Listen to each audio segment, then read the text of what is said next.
Hello and welcome back to the Café Smash Podcast. I'm your co-host Django, joined by my co-host AirPods, and our very special guest today, Vendetta. Hold on, people. My name is Vendetta. I am a Ken Ryu main with Terry Secondary, former Belmont, of course. And I currently reside in Georgia. I am currently 7th in my region. And, I just kind of do my thing with my characters. Yep. We'd like to thank you guys for 1,000 on Instagram, by the way, before we get into the episode.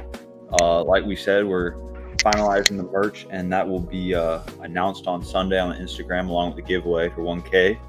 And make sure to leave us that 5-star review on Apple Podcasts and share with anyone you think would be interested. But without further ado, Vendetta, what's up?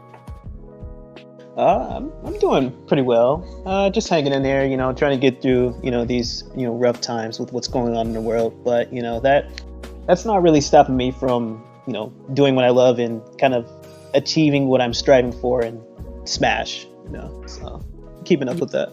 Yeah, you've been entering hella online tournaments ever since this whole thing went down. Right. Yeah, I'd say, towards the beginning of the whole quarantine thing, kind of really didn't have anything to do. Offline tourneys were just gone, so what better to do than enter some online competition, and so when that pretty much started, I was already accustomed to the the online scene because when the game first released, I was extremely dedicated to just playing online and trying to get as good as I could get. And what that ended up doing was resulting in me becoming actually 10th in the world on the Wi-Fi PGR, which was pretty insane when I, still think about it back then. Because what happened was I ended up getting second place in what they were considered to be two S-tier events. One event had maybe 500 people, possibly. Damn, yeah, that's like an offline. Yeah, and then another event had over 1,000 entrants, and I ended up getting second in that event. So it was a wild ride. But yeah, like I said, because of that, I ended up being 10th in the world on the Wi-Fi PGR. But going back to the current times of online, basically at the start of the quarantine season, what I like to call it, I was entering the online competitions and I was doing relatively well. And when it comes to playing the Shotos, it's a little difficult, I'd say, simply because when it comes to my own kind of playstyle, I'm a reactionary player. Mm-hmm. So mm-hmm. I like to, when I fight, certain people or certain characters, I like to just react to everything they do and punish accordingly. Of course, this is accompanied by proper fundamentals and good neutral understanding. So with that being said, that's what kind of led me to do so well in these online tournaments, and to keep pushing forward, if that makes sense. So yeah. Has there really been any struggle with latency, obviously online, and just playing these super technical characters, and any frustrations with trying to do these super precise combos and super precise command inputs with the Shotos, and how's that going with online tournaments? Yeah, dude. Okay, so that right there it really is quite a bit of a struggle, because everybody knows with online it's really not the best, and I can't even say that it's just not the best. It's pretty bad.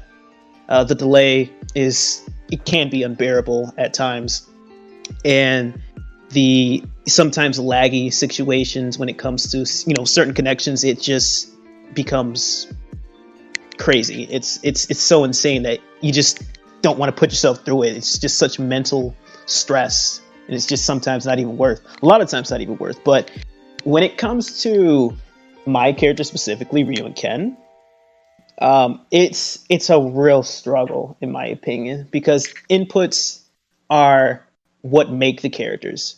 You have your Shoryuken, you have your Hadoken, you have your Tatsu, you have your certain, combos that, make the character and make them who they are. Because if you don't do combos and if you don't do inputs, you're not really utilizing the full potential of these characters. You're playing like half the character there. Right, correct. So it wouldn't make sense for me not to do so. Even if it is online, I have no choice. Whether there is delay or there's lag, I have to put in the effort to, really get those confirms and inputs out. But, with that being said, I do get my inputs eaten up a lot, and it does become frustrating. It does actually get a bit frustrating. Do you think that, because I know during offline tournaments you were really starting to improve with a crazy placement at Clash of Carolinas, a lot of stacked people there. Do you feel like playing in all these online tournaments is helping you improve the same way offline did? Well, I'd say, so comparing, how should I say this? So when I did play offline at Clash, I did notice I did notice like a spike in my gameplay, my fundamentals, just my neutral, all together, just my entire, skill level. It just spiked, and the placement I got in the wins I got, how I performed really showed, at this tournament. So when I go to online, and, I'm playing these tournaments and I'm really seeing my, my results, a lot of people will say, online tournaments, online results, they don't really matter. They're fake. They're nothing to really be proud of. And, in my opinion, that's not all the way true. I think there is some sort of, I'd say there's some sort of, I guess there's still some sort of skill required to do proper, even in online tournaments. You have people or players that use characters such as Young Link, Game & Watch, Samus, Sonic. Sonic's a big one. Sonic, and just these characters, or Zelda, these characters that can kind of they're hard to react to, and they force different options. They just kind of play an entirely different game when they're in this online environment.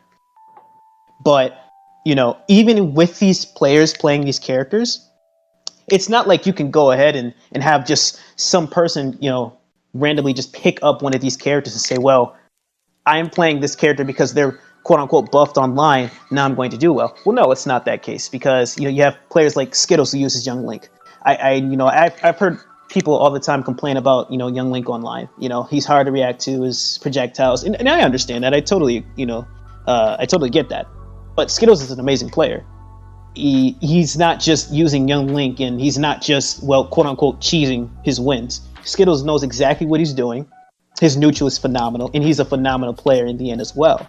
And that's why he has such good tournament wins, in placements. His results show, his skill shows, and he's also number one in Nebraska. So it was something he was already doing offline. So no reason to downplay someone simply because their character may perform better online.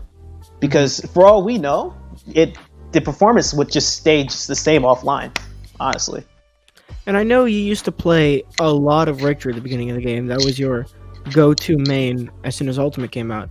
And a lot of people say, the Belmont specifically are one of those characters that get buffed online. They have projectiles that are much harder to react to. You can't shield in time when you feel like you should have shielded that random cross, right? Mm-hmm. So what is making you want to play Ken and Ryu online, these characters that are specifically harder to play in an environment where there's more lag, as opposed to someone like Richter, who benefits from having people react less to all of his neutral options?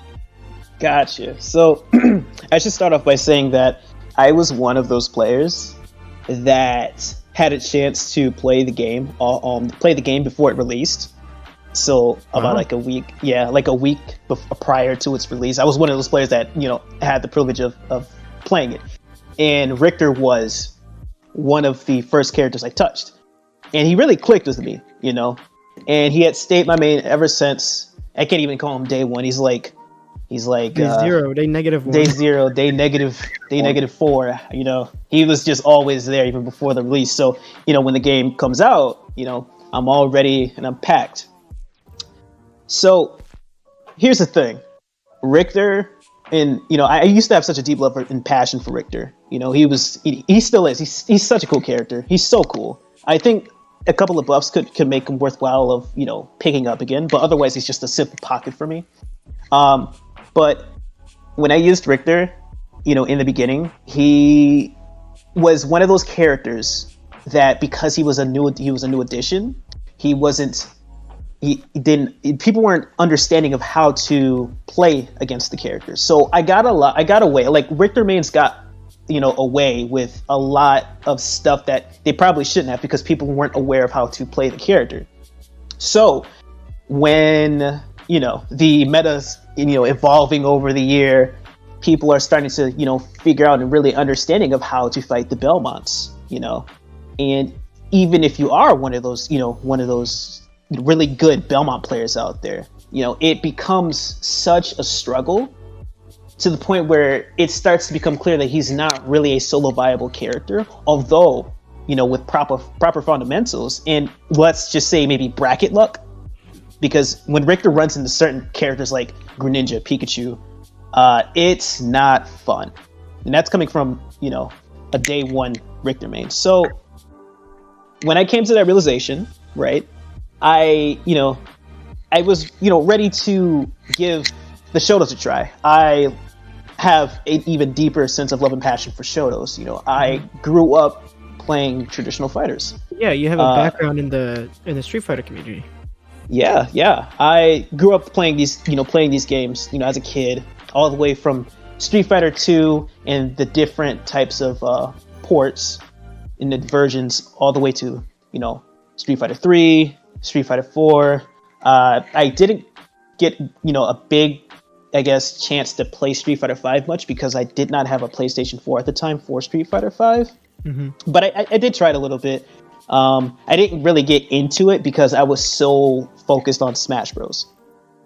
So, you know, with my focus being on Smash Bros, I kind of just left the competitive form of, you know, traditional fighters, like, you know, behind me. But, you know, it's still there. I still have my love for it, and I'll still play them every now and then. But the main focus is Smash. So back in Smash 4, when Ryu was released, I couldn't tell you how excited I was. There was a leak for it. There was actually a leak for the Ryu and Roy and Lucas. They were all released in the same day, and it was the sickest thing I had ever saw. I showed my father, and I was just like, you know, Dad, look, they put Ryu in Street Fighter. They leaked Ryu for Street Fighter, and I was just amazed. Like, what is Ryu doing in Smash Bros? But if you think about it, it's like a perfect fit. He's right. The Smash, like not Smash character. He's the fighting game character. Right. Like, up there with a couple of the greats. So when you put him in the biggest fighting game crossover of all time, it just makes sense, you know? Right, exactly. And, you know, with Ryu coming into Smash, he introduced a different kind of archetype, a different kind of play. You had, you know, your inputs. You had stronger versions of doing these inputs rather than simply pressing up an A or a different direction in the B button. He introduced, you know, a quirky, interesting, unique, different kind of play style for players to really try out. And he was one of the best characters in the game, you know, even until the game, you know, expired. Yeah. So when Smash Ultimate comes out, you know, people were afraid, you know, some characters wouldn't come back. Luckily, everyone came back. Yeah, everyone came back. Ryu's there, you know. Then I saw Ken. Ken had a reveal trailer, and I was psyched. I was like, you know, oh my god, you know what? It would be cool if Ken was an Echo Fighter for Ryu. You know, and then there it was. You know, Ken was right there, and I was so hyped about it. You don't even understand it. Sick trailer. Such a sick trailer. Great trailer. Rewatched it so many times. It was amazing, you know. So, you know, getting back to, you know, the transition of Belmonts into the Shotos. So like I was saying, Belmonts, they only could carry you so far. And you can only carry them so far. You know, even if you're the best player in the world, they're not going to get you very far because they don't excel in certain areas of, you know, the game where it's necessary, and that's why they have this wall. You know, unless they get buffs, they're just kind of stuck there. But excuse me, that's where the Shotos come in. So I have a love for Shotos. Ken and Ryu on their release, what they were, how should I say this? Ryu didn't even work. Exactly. Yeah. Yeah, he didn't even work. His combos never even connected, you know? I could do a simple bread and butter combo, throw out my fireball, and it'd completely whiff. You know, I could do another simple B&B and then throw out my Tatsu, my spin kick, and it wouldn't work. You know, there was just nothing ever worked for him. And when it came, so I just couldn't even touch Ken. I mean, I couldn't even touch Ryu. I had no choice. So, you know, I tried Ken. Ken felt a little bit closer to Smash 4 Ryu, and I loved Smash 4 Ryu's archetype, even though it was kind of cheesy. You know, Smash 4 Ryu was kind of nutty. He did a lot of jab uppy, perhaps. A lot of crazy stuff. A lot of nair combos. Shuriken was definitely busted. Nair into nair. Nair came weird with that character. That's not something you'd expect from such a grounded fighting game fundamentals character. They just have a nair that combos into itself for absolutely no reason. Yeah, and they just made Ryu this just smashified Street Fighter character that just did so much crazy stuff. And like I was saying, Shuriken was busted. It was frame 1 and it was invincible. And it killed so early. Frame 1 invincible and it killed ridiculously early. It was nuts. It was so busted. I 100% agree. And I don't normally call things busted. In fact, I don't think anything's really busted per se in Smash, because there is, I mean, Smash Ultimate, because there is more, you know, sort of balance in this game compared to the other games. But that move right there, Arsene back air. Right. It's like, because these moves, like you were saying, like Arsene, it's like Arsene. If Arsene were to be 100% of the time, I'd say Joker's busted. Because there's a time limit, and because if you do deal damage to him, he loses it even faster. That's why I don't really consider it a broken mechanic. Yeah, at least there's counterplay. Pre-patch Arsene, though, wasn't like that with the damage. I was not happy about pre-patch Arsene. I was not. Joker. Arsene was so free to kill people. Let me tell you something. 30 seconds. Busted. 30 seconds. It was an insane time. I once had a bracket, one bracket offline, and I played my region's best Joker, and it was one of our biggest tournaments so far with our weeklies. Had about 94 entrants. It was huge, and we got to playing, and it just we got to game 3. So he won the first game. I won the second game. And it was game 3. It was the best out of 3. And, you know, I was so confident, like, you know what? I got this. I know what I'm going to do. I know how to handle this Joker. It was Ken Joker, by the way. I was playing my Ken. Yeah. And it was not a fun time. He got Joker, or not Joker. He used Arsene. He got his Arsene meter. And not only did he take my stock, you know, because when you get Arsene, it becomes the Shoto matchup becomes a lot easier for Joker. But not only did he take my first stock, he took my second stock with the same exact meter. Which that's ridiculous. It was really bad. It was really, really, really, really bad. And it defeated me. And I'm not gonna lie to you, I cried right after. I cried. Yeah, because it was at that point I had never felt so defeated by, you know, it didn't feel like I really lost to the person, believe it or not. I don't want to sound, I guess, salty. I don't want to sound like I'm discrediting the player. He's still really good. He's a really good Joker player. But that was one of the very first times where I felt I really just lost to the character, in all honesty. So, yeah, it's just, and because, you know, they did the nerf, they nerfed it finally, and it was a well-deserved nerf, in my opinion. That nerf so badly. And, you know, with that being said, Joker finally became much more, I guess, what's the word for it? Much more doable. Definitely much more beatable, you know? And that's one of the matchups that the Shotos I think right now still seem to struggle with. I think you had originally, obviously pre-patch, you were not happy with the way Joker's meter mechanic worked. And I think after patch, I think you had said that they were closer towards, like, on not a tier list, but in terms of matchups, they're starting to become easier to fight, not only Joker, but also Arsene, since he gets it much less. So, are there any other characters like that have either like a gimmick or just something that completely defeats like Ken and Ryu, both I would guess I would say offline and online? Well, I don't think necessarily any mechanic like that. It just defeats Ken and Ryu. I would say it's just more so it gives them a harder time, but the characters can totally do it. I just don't think the mechanic is enough for them to just be solely defeated. I think if anything is being close to that, it would have to be Arsene. But even then, in my opinion, I believe the Shotos can handle Arsene just fine. I think the problem with Arsene and what people don't realize is that he's still Joker.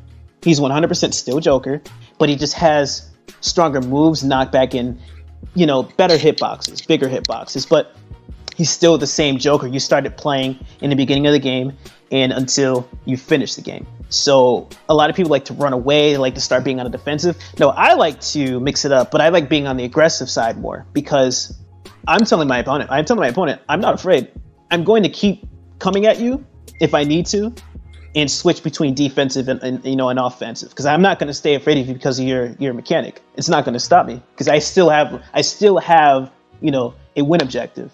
My goal is to do what I can to take away the Arsene by giving you, taking as much damage from you as possible, or, giving off the percents, and, just making sure that I do what I'm supposed to do in order to get rid of the mechanic and just win the game in general. So I don't know if there's really any other characters that really have, like, Shoto struggle with that. There's Terry Go. Terry Go is something else, let me tell you. Yeah. And are there any, because I know there's your region, Georgia's pretty stacked with a couple pretty notable characters, or not characters, players, and Cola, Ikota's another really good character, or a really good player, sorry. And are there any specific players that give you a really hard time, in your region? Because I know Georgia's a really stacked region. I know there's a lot of players and characters that kind of people would say are bad matchups for the Shotos. Yeah, I'd say, the top 5 are the most struggling. They're just PGR level. Even if they aren't PGR, they're PGR level. So, it's understandable if I struggle with them. But back before, the quarantine started, I would struggle against, I believe, only 2 people. One being Cola, because I would only take games from him. I've never taken a set yet. And then there was Wrath. I also have never taken a set. I've only taken games. Wrath currently has a 26-0 win streak on me. Set streak. Dang. Yeah, it's pretty convincing. How our skill levels were. Now, if we're talking about now, I feel like I've had a considerable amount of improvement, since online has really been just the main go-to for practicing purposes and competing purposes. I did fight Wrath again. I did fight him again. And after we did play, I asked him, I said, hey, how do you think I got, improved as a player? Do you think I've improved as a player? Do you see anything that, really shows about me that's different from the past? And, he said, you've definitely gotten good. And this is something I've actually asked him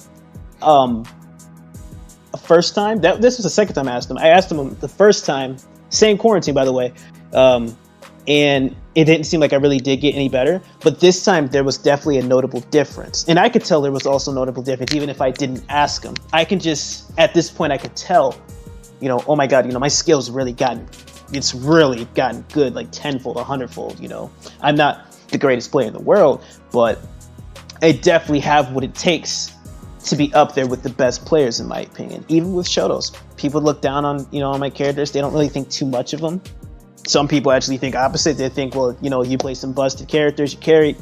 And what I have to say to that is, well, you probably don't know the matchup, and or you're just, I don't know. It just might be a mentality thing for you, in that you can't understand, what it takes to actually play these characters. So, going back to, the prior question, Wrath was a hard one, but I think I'm able to compete with him now. Maybe not on an even level per se, but I think I have what it takes to start taking sets from him. Same with Cola. I played Cola. Last time I played Cola was on an online tourney. It was, I think, what was it? I think it was Gamel. I think online Gamel, I think it was. Don't take my word for it, but I think it was online Gamel.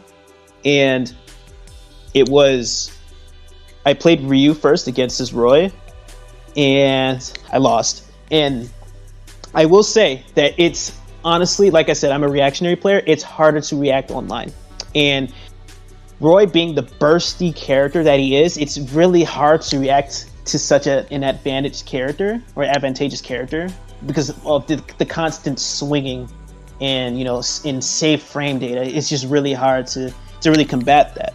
So when we did play online, he did beat my Ryu.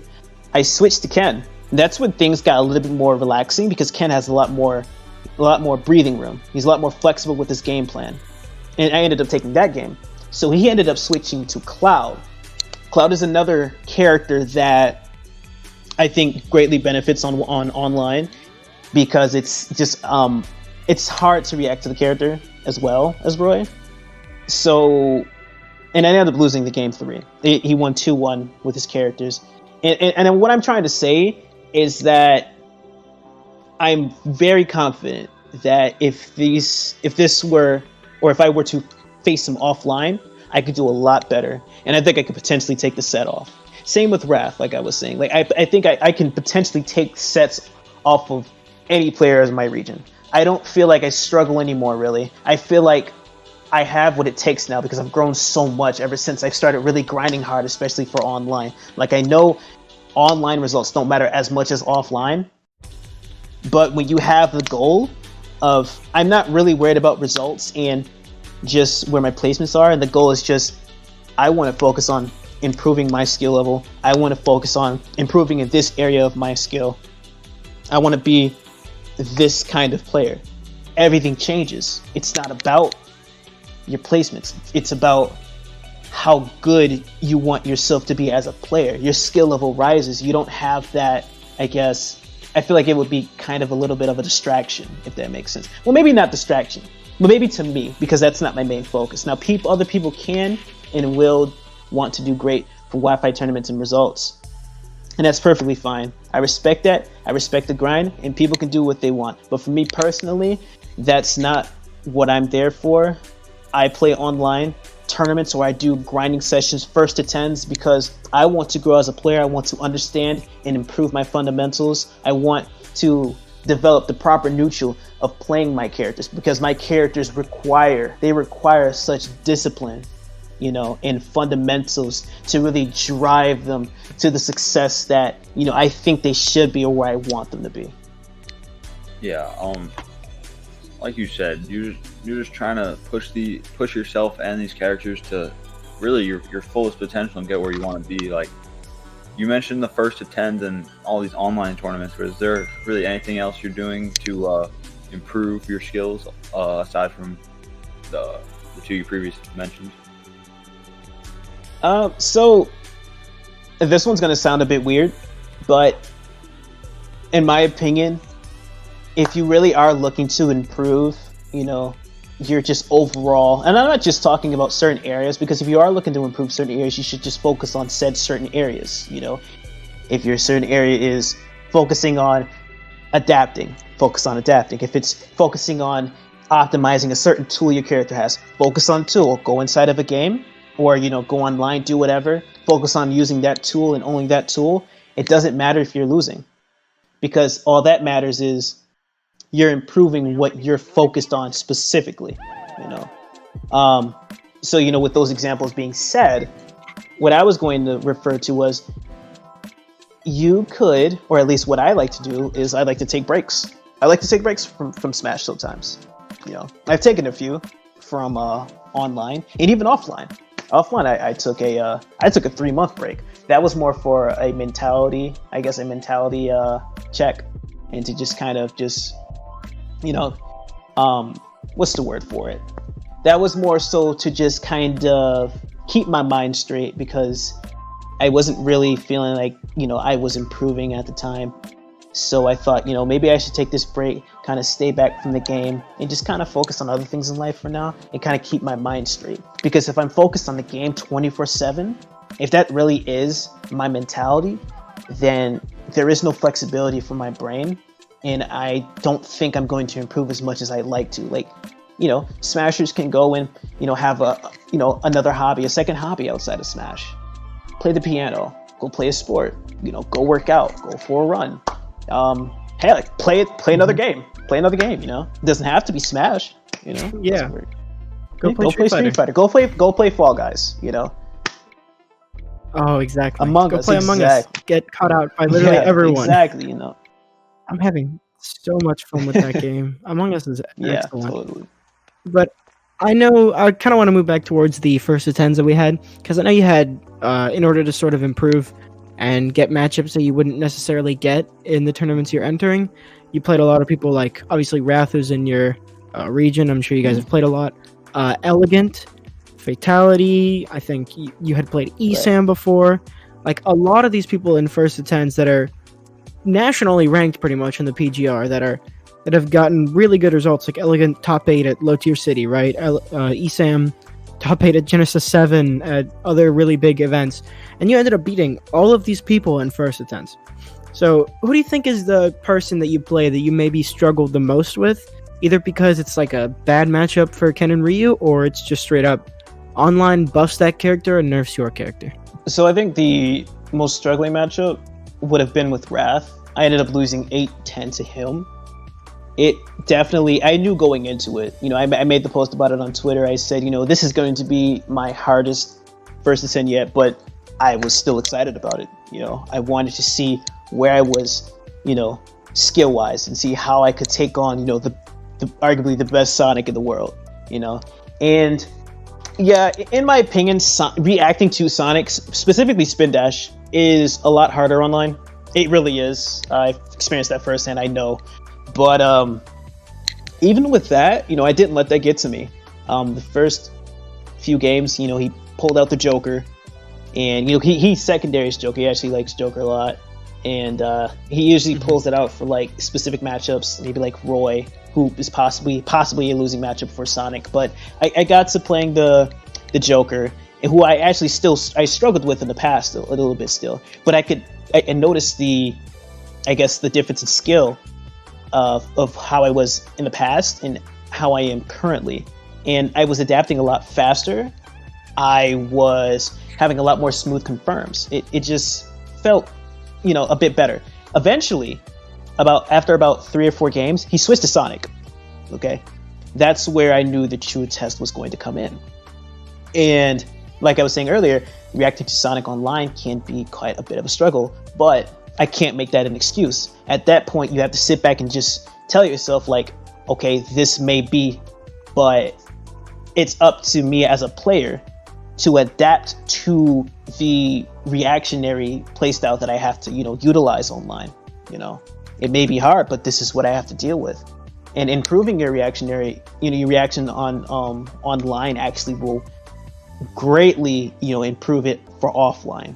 I can't stress that enough. I've told a lot of players about that, but it's definitely something that's been proven. So getting back into the first of 10, I noticed that I was holding my own for the first time in a long time. The guy that has a 26-0 record on me, I'm actually holding my own now. Now I know it's just online. I know it is. But it's also Sonic Online. Yeah, it is Sonic Online. I won't necessarily say Sonic is better online, but it is harder to react to Sonic Online. And I was actually holding my own. I said, wow, I'm doing a lot better than I thought I was going to. And I said, okay, let's see how this goes. So I win the first game he pulls out of Sonic. I'm like, oh, it was the first game was a slaughter. It really was. I was shocked. I was like, wow, I just slaughtered Sonic. This is the first game he pulls him out.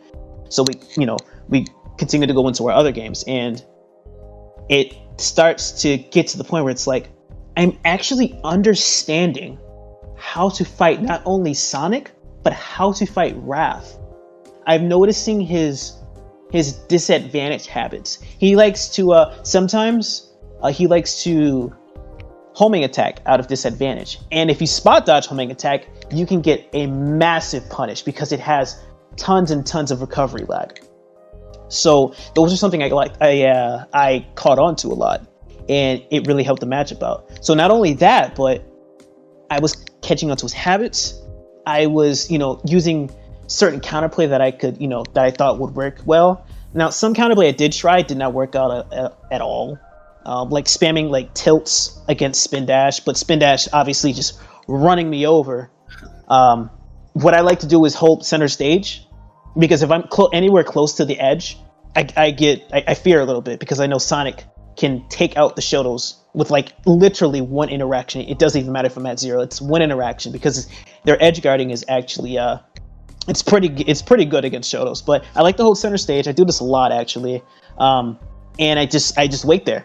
I say, come at me. I'm the one with the projectile. I throw it at him. He has to come at me, if he chooses to do so. And what that does, it causes a bait and punish, style for the matchup, a reactionary style for the matchup. With that being said, I was able to conquer more and more games. I think I was on a 3 or 4 game win streak in that same first to 10. It felt almost unbelievable. Because someone who has obviously lost to Wrath a lot, right? 8-10 is an impressive record against someone who not only got top 8 at a major literally before this whole quarantine thing ever happened, got second at like the first big online tournament with like 4,000 entrants at, what was it, the Soak Series Invitational, and then holding his own in almost every single like local Wi-Fi tournament he goes to. He is premier, definitely super high up on the Wi-Fi PGR. So not only is he an exceptional player in your region, he's one of the best players on Wi-Fi, period. So for you to reach an 8-10 record as someone who's only ranked 7th in Georgia behind people like Scat, who have a exceptionally better record against Wrath, that is like really impressive to see how far you've come from losing so badly to him to kind of be able to figure out the matchup and like know the counterplay to exactly how he plays. Right. Yeah. It's a bit exciting, not even a bit. It's actually really exciting. Even though I lost 8-10, a lot of the losses, or not even a lot, but a few of the losses were, because my confirms wouldn't come out. Like I said earlier, inputs online, they're not very fun. But, I still learned a lot. I still gained the experience that I was looking for, and I still had a really good time. Even if it's just online Sonic, it was really fun, because I personally enjoy fighting Wrath. Wrath is such an entertaining player, not to only watch, as weird as that might sound to, some other people, because watching Wrath's playstyle, which is pretty much camping and staying back and just letting the time run out, might not be fun to people. But for me, it's the optimal way of playing his character, and for me to take on it and play that same optimization for the character, and to get that 8-10 record, or at least the 8-10 record for the first 10. It really speaks to me. It tells me not only does my character really stand a chance against Sonic, but I stand a chance against Wrath. And I know it's just online, but something inside of me tells me this is the momentum I can carry offline as well. I genuinely believe that I can take sets off of players like Wrath and Cola and Scat, and Sunito and Fatality. Now, believe it or not, I actually have a 5-set win streak on Fatality currently. Damn. Yeah, offline. Really? Yeah. Last time we played was at just a local, which was the last time before quarantine. But the last big one I got at him was at Clash, the offline PGR event. But Yeah, and ever since those Falcon buffs, which oh my god, they disgust me. Like in a good way. Like I don't want to deal with that, but they're good for him. We're getting kind of close to Smash 4 Yeah, Falcon, exactly. finally. You know, that Raptor boost it looks amazing now. But you know, I'm excited to finally fight these players offline again. I really am. This is something I'm definitely looking forward to once the offline scene comes back, because I feel like even now. Like I feel like I could improve so much more. There's so much more I can improve on. There's never a time where you can tell yourself, well, that's it. I could be the best player in the world and I don't have to improve on anything else. No more VOD review. No more checking my habits. There's nothing I need to do. Like no, there's still improvement always, no matter who you are, no matter where you are, in rankings and skill level. Like there's always something to put into for yourself. Yeah. So yeah. Yeah, you've mentioned a lot about the Georgia scene and these top players in Georgia, such as Wrath and Cola and all these other people, but you also have first to tens against some other very notable players such as Esam and Elegant. And like, what is it like to just play these top-notch players that have been, Esam specifically, who've been in the scene for just so long and just such a notable name in the scene? And like, what was that first attempt like? Well, I mean, Esam kind of have like a history with Ultimate, of course. I played him. What I did was I subbed to him in one of his sub game streams, and it was our first. It wasn't our first time playing necessarily. Well, it probably might have been actually. Yeah, it was one of the first times I played him, and we just ended up playing. And he beat me, completely destroyed me, And I just thought, oh man, like I suck. So months later, I was just like, why don't I challenge him to a money match? So I tweet, I go on my Twitter and I tag Esam. I say, hey, Esam, want a $20 money match? Now I didn't expect a response, honestly. I didn't expect it, but it happened. He said, yeah, just give me a bit, just working on some stuff. I said, okay, cool. So we ended up doing our money match and it ended up being 3-0. I was astonished. I was like, whoa, this really happened. Now, I do think the matchup might be slightly better for Ryu online. I really do, because Pika's edge guarding might become a little bit harder, as well as trying to react. And I can kind of say the same thing for me, like reacting to Pika can be a little bit harder as well. But I do think it might be slightly better for Ryu. And do you prefer playing Ryu in that matchup as opposed to Ken? Oh, yes, most definitely. The reason I prefer Ryu is Ryu's confirms are much more consistent than Ken's. Ken's are SDI can destroy Ken's confirms, at least his basic confirms. You can just SDI out of them and you completely fall out. Whereas with Ryu, even if you do SDI, I'm going to land that fireball right after my B&B is done. It doesn't matter how far away you SDI out of it. Yeah. That fireball is going to hit you. And Pika is the perfect the perfect weight and floatiness to get comboed over and over again until he's at kill percent. So yeah, the confirms for Ken, they're just pretty inconsistent. He can fall out of my confirms and I could just kind of die. So it's not something I really want. Even though he's faster, I don't think speed necessarily helps. I think what I like to do personally for my playstyle in the matchup is just stand still. I don't move. I'm known as the Shoto that literally just does not move. I just stand there. I believe in the video where he was talking about his favorite player for each character. That was the video in which he shouted you out. He's like, I played Vendetta. This guy is sick. I respect him so much because of his completely grounded playstyle. He will sit there, wait for you to approach, and then rock you. yeah, that's just what I do. That's what I'm known for. I just sit there, I just stay grounded, and I wait for you to approach. Now, you don't have to approach. You can spam T-Jolt, you can spam whatever you can. I'll parry everything I can, and I will sit there. I will sit there for 1 minute, 2 minutes, 3 minutes, 4 minutes, 5 minutes. I don't care, because I'm not losing sight of my main objective, and that's just to sit there and have you come to me. That's a man dedicated to his craft right there. Right, And a lot of people don't really agree with that kind of play. Even some Shotos don't really agree with it or look at it as entertaining or just something that they really would like to do. because it's nothing flashy and it seems boring. Well, these characters were designed to be this way, in my opinion. And a lot of other prominent like Shoto players can agree. Like, this is something that Ryu and Ken should be playing like, because this is playing like that really contributes and it helps, you know, the results come in for these characters. So, you know, after the money match, we get to our first to 10. You know, he wanted the rub back, by the way. Unfortunately, I couldn't give it to him because I had something to do later that day. But eventually, we scheduled a first to 10. We get into that. Yeah, and first game, you know, I'm ready. I'm a little nervous, you know. Got to shake off my nervousness. It's like, all right, it's time. It's Esam. I gotta get this going. Before that, actually, quickly talking about, I did play in one of Dark Wizzy's sub battle, sub King of the Hills. One of those. Yeah, Esam was winning so far. He had the streak. I ended up actually playing him because I was a new sub, and I was able to skip the line, and I was able to play as Pika. I won, you know. So what he did was he pulled out Minmin. I was actually slaughtering him, but he made the comeback, unfortunately. So fast forward to the first to 10. Yeah, the Minmin matchup. Fast forward to the first to 10, and I'm doing pretty well. I get a shield break. I take him out of like 50 with F Smash. I win the first game, you know, just by a hair. Second game was pretty close too, just by a hair as well.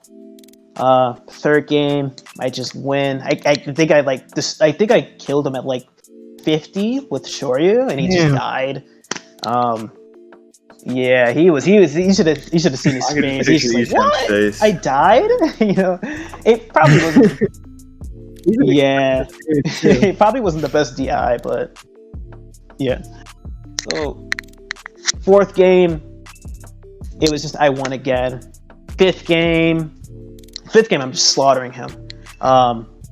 So apparently what he said, because I looked back at the VODs, apparently what he said was, if Vendetta wins 5 games in a row against my Pika, I'm going to go Minmin. Now, looking back at that, if I could have manipulated that some way, I would have lost 1 game on purpose just so I could avoid that Minmin, honestly. But also, in all honesty, I don't think I'd do that. I think I'd want to just keep winning. So I ended up, you know, destroying him in the 5th game. The Minmin comes out. I'm a little afraid, you know, but in my mind, I'm like, you know what? I can still do this. And it starts off going pretty well, and then it gets pretty bad. Yeah, what happens when you have this playstyle that you pretty much command center stage and say, hey, approach me, against a character whose entire playstyle is, hey, I'm not going to approach you, and I have options that not only zone you in the air, but I have an option that will kill you at 70 if you try to approach me straight on. What do you do at that point? Well, at that point, you know, during the first to 10, I wasn't fully aware of the matchup. In my head, I just want to get in and hit her. That's my whole goal. And as, you know, as straightforward as that sounds, it's probably not the best idea because I can get intercepted by her gigantic arms, you know, and they'll stuff me out. Believe me, they will. A trick I learned, I wouldn't say discovered, but like a trick that I personally formed for myself was one day I ran into an Elite Smash, like really good Minmin, and I just started spamming my Nair, jumping up and down, up and down, up and down. And what it did was not only did it clank with the arms, but it kind of beat it out in a way so I still had mobility to move and punish, if that made sense. So if I were to have applied that in the first 10 with Esam, I don't think I would have lost, you know, I don't think I would have lost a single game. You did still end up taking the whole first to 10, honestly, though. I don't think so. Oh yeah, 100%. So what happened was I lost 4 games against this Minmin. I took one with Ryu, but I lost 4. And at that point, I said, you know what? I had enough of this. I gotta go Ken. You know, and he didn't know I had a Ken, but I knew Ken did better because he's a lot faster. His Nair still kind of beats the arms, but he's a lot faster, and I could stay on Minmin 100% of the time. So I ended up winning the first time. And when I do win that first time with Ken, I believe it's 8. Yeah, it's 7. It's 7-6, I believe, or 7-5. 7-5 is where it's at. And then he wins again. And then I win again with Ken. So he decides, you know, he says, you know what? I can take out your Ken with Pika. in my head, I'm like, okay, he's kind of right. Ken Pika, I'm not a fan of. I have this. Ken has the same tools. He has the same tools as Ryu to take on the Pika matchup, but it's just not as fluid as Ryu. So I'm scared. You know, it's rough. So I did end up losing the first game when he pulled it out, and at that point, the score is 8-6. So we play again, and I ended up. The next game I ended up actually 0-deathing him, and then I ended up just taking that entire game. It was a pretty convincing game, a really convincing game. I was able to just adapt and know what options he wanted and know what to avoid, know the proper counterplay. And that was 9-6. So we got the last game. It's time. I gotta end this. So, you know, we get down to it, and it goes to like such a crazy finish, you know, and I was down a stock and he was up by 2 stocks. I ended up, you know, making the comeback and ended up taking that first to 10 with, like, you know, one of the sickest reads I've ever had. And the score ended up being 10-6. And I was just amazed, you know. So I was like, hey, wow, I really did this. I really beat Esam in a first to 10. So, yeah, now it's like I have like a 4-0 record on him when it comes to just like our online plays. Have you ever played him offline? Record. I have not played him offline. I know he's played other Shotos offline. He has lost to a Shoto before, Sandstorm, an amazing Shoto, one of the best Shotos in the world. And he also Terry too. Ryu. Huh? Yeah, Terry too. Everyone from other FGC communities seems to just gravitate towards Shotos, because I know he's not Street Fighter. He's like the #1 rated Brawlhalla player in the world. Like, he's unbelievable. And all of a sudden they just kind of start to gravitate towards the Shotos, which is odd to me. And I did want to finish up with one last point, because we're nearing towards the end of the podcast here. I just wanted to go over, like, is there anyone specifically or any player that you really looked up to as either sort of your rival to want to get better, or just someone you admired their play style, maybe their placings, how they approach Smash as a whole, and maybe wanted to mimic?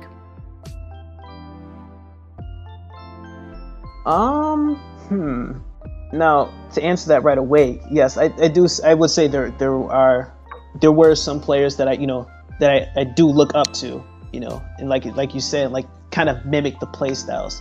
So I looked up to other, you know, top Shotos, and I kind of just wanted to see what exactly is it that they do. Is there something that I don't do? Nito is one of them. He's one of the best Kens in America. He's the best Ken in SoCal, a phenomenal player. He's insane. He has so many great wins, such great results, and I learned so many different things just watching his gameplay. You know, it was just such an inspiration.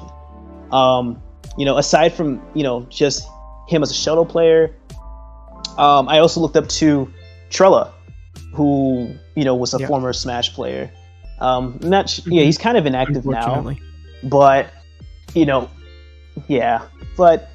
he played Smash 4, and, you know, he was so sick. He was such a big inspiration in Smash 4, man. You don't even know. I looked up to that man so much. And even in Smash Ultimate, he played Shotos for a bit, you know. And I just, you know, it seemed like, and I talked to him. I actually talked to him, asked him, you know, some advice about the game, and, you know, he gave me a pretty sincere and just detailed, you know, like response, you know? And it, you know, spoke to me. Yeah, it was cool, you know. It was an awesome experience. But other than the Shotos, I want to say all the people in Georgia, man. In all honesty, all these Smashers, in not just the top 5 or like the PR players, like, there are so many Smashers in Georgia with so much raw talent, and Georgia players are getting good quick. Like, it's just the skill level. It's rising from everyone, and I admire that so much, and it just makes me want to get out there and just strive so much. When I look at Wrath and Cola, when I see Wrath get, I think, 5th at Frostbite, that was amazing. That was amazing. Like, that's one of my players from my region got 5th at one of the biggest tournaments in the world. If he can do it, exactly. Why can't I? Why can't I strive to be that good? That's There's no reason I beautiful can't. thing to hear, man. you know. Smash is such a tightly knit community, especially in your region and everyone's region. It's you start to meet the people and kind of see their story in Smash and how dedicated everyone is to their characters and to competing. And it's just something that makes everyone in the Smash community just feel united together. It's a really beautiful thing. And I think on that note, we're all out of time here.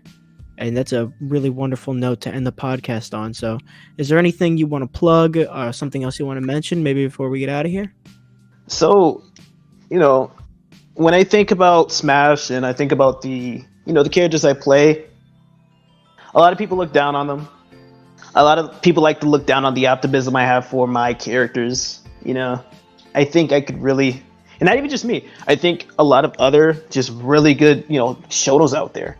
We all can really just push these characters to such an amazing level that people weren't even aware of. It's something that not only am I really passionate about, but something I really believe in.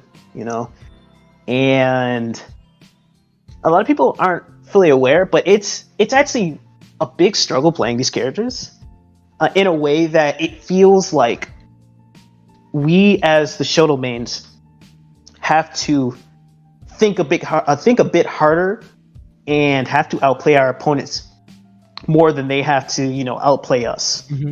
That's how it generally feels. I'm not the only one that feels this way. There are a lot of other top Shotos that actually feel this way too, and honestly it's not even really just an opinion, it's the actual truth. These characters are just so dynamic, and they're just full of different technical levels that we have to master. We have to bypass in order to bring the full potential that these characters have to offer, and that starts with understanding the character, knowing the risks, and just the reward that these characters offer. Of course. I like to call these characters double-edged swords, especially Ken. Yeah, because either he's taking you out, like he's either doing like a really big percentage combo and then taking your stock early, or he's getting juggled and stuck in disadvantage, and now I'm stuck behind and now I have to chase you the whole game, and that's just not a good position for the Shotos, and I will say that. So yeah, it's just these characters. There's a lot of faith in them, and then there's a lot of people that don't believe in them. But I believe that I'm on the right path to really bringing the faith back into these characters. I think I'm a good, I guess, role model for these characters, showing people what these characters have to offer, the potential that they offer, what these characters are really made of. Because I really believe that Ken is top tier. Terry is the best out of all three. I believe Terry is top 10. Right, actually, I believe Terry is a top 10 character. One more thing that's a hot take about Terry is that I believe he's the best character in the game. He does get access to way more kill confirms in that you can literally just jab Buster Wolf someone at the ledge and kill them maybe at 60 depending on who they're playing. So yeah, and correct. I think with that that's about going to be it. That's all the time we've got for this week's episode of the podcast. We'd once again like to thank our special guest Vendetta very much for taking some time out of his day to come have a chat with us. And go ahead, plug your Twitter, plug your YouTube, everything you need to do. Yeah, sure. So my Twitter is Vendetta SSB, or at Vendetta SSB, and my YouTube channel is Vendetta _. It has like a V for Vendetta little mask profile picture for it, so you wouldn't be able to miss it. Lots of great content. I like to put up my first attempts, lots of grind sessions with top players, and sometimes I like to put up my tournament sets. So definitely something you guys can look forward to and enjoy. Again, AirPods, you want to lead us out? Yeah, I think that's about all we got. Make sure to leave us a 5-star review on Apple Podcasts. Share with any of your friends that might be interested, and of course, leave a follow on the Instagram at Café Smash Podcast.